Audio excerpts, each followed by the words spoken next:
बिहार के मुख्यमंत्री सम्राट चौधरी मुजफ्फरपुर जिला अंतर्गत मोतीपुर प्रखंड के परसौनी पंचायत स्थित उत्क्रमित उच्च माध्यमिक विद्यालय गोसाईपुर परिसर में आयोजित मुख्यमंत्री ने कहा कि यह पहल ग्रामीण विकास को बढ़ावा दे। इस अवसर पर जनता की समस्याओं और शिकायतों का समाधान, सेवाएं उपलब्ध कराने के लिए 12 विभागों का स्टॉल लगाया गया।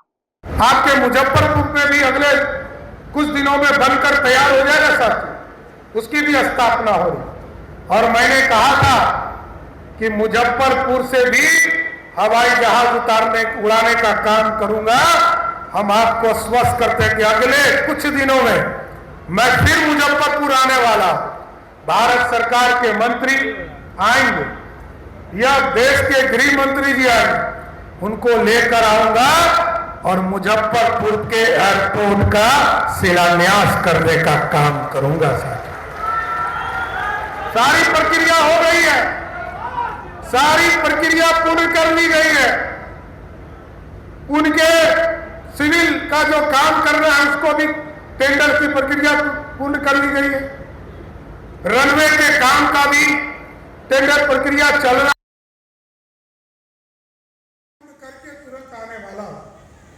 और क्योंकि भारत को श्रेष्ठ बनाने में बिहार का योगदान हो, इसलिए मैं अरुण जी को जरूर आश्वस्त करता हूं कि आपने 2-3 चीजों के बारे में चर्चा किया। एक कहा है कि चीनी मिल यहां भी खोला जाए।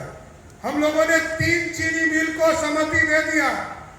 चौथा चीनी मिल जिस दिन हम लोग करेंगे उस दिन मोतीपुर के चीनी मिल को भी डालने का काम करेंगे। और ये तो हॉट स्पॉट है, मोतीपुर मुजफ्फरपुर ये हॉट स्पॉट है। अभी जो बिजनेसमैन आता है वो कहता है मुजफ्फरपुर में जमीन दे दीजिए।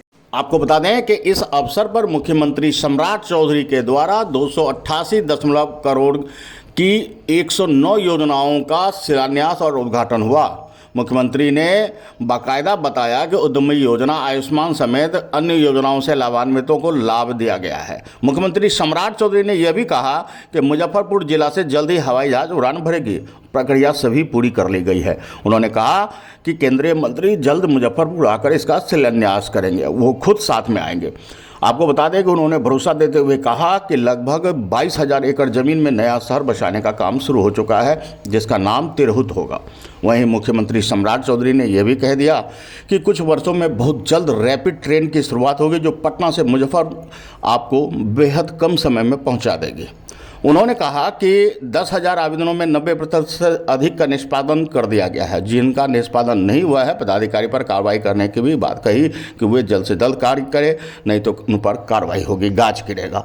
वहीं नेता प्रतिपक्ष तेजस्वी यादव की मां राबड़ी देवी पर अप्रत्यक्ष रूप से प्रहार करते हुए कह दिया कि सरकारी बंगला तो साहब खाली करना ही पड़ेगा। आपको गौरतलब हो कि राबड़ी देवी ने सरकारी बंगला खाली करने के नाम पर कह दिया था कि मुख्यमंत्री जी फोर्स भेजकर खाली करा लीजिए। यह फोर्स भेजने वाली बात निश्चित रूप से मीडिया में चर्चा का विषय बन गया और उसी के प्रत्यक्ष अप्रत्यक्ष ये आरोप प्रत्यारोप के बीच आज मुख्यमंत्री जी ने कह दिया कि सरकारी बंगला है तो खाली करना होगा। आंखें न्यूज को फॉलो, लाइक, शेयर और सब्सक्राइब अवश्य करें। रिपोर्टर बनने या खबर देने या विज्ञापन के लिए व्हाट्सएप करें 8826227802। हमारे साथ बने रहें। धन्यवाद।